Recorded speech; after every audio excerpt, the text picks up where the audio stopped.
Ce 22 juillet, la tension était à son comble sur le plateau de LCI.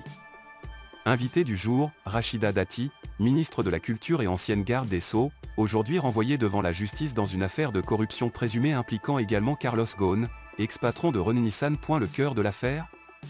Des prestations de conseil facturées entre 2010 et 2012, pour lesquelles Rachida Dati aurait perçu 900 000 €.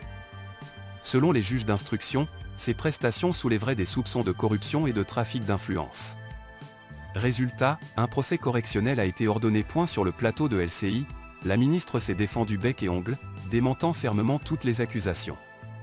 Loin de se démonter, elle assure n'avoir rien à se reprocher. Mais c'est en fin d'entretien que Darius Rochebin, journaliste vedette, a jeté un froid dans le studio. Il ose une question directe: est-ce qu'il vous arrive d'imaginer que vous puissiez être condamné, que vous puissiez terminer en prison? Stupéfaction de la ministre. Elle l'interrompt aussitôt, visiblement choquée: vous vous rendez compte de ce que vous dites?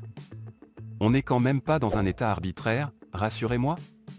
Non mais rassurez-moi. Rachida Dati est formelle, elle ne craint pas la prison, et cette hypothèse ne l'effleure même pas. Ce renvoi en correctionnel a provoqué une tempête politique.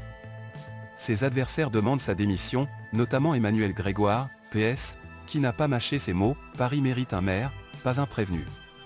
Mais Dati ne cède rien: je ne suis pas condamné et je ne vais pas mettre un genou à terre. Je ne renoncerai sur rien.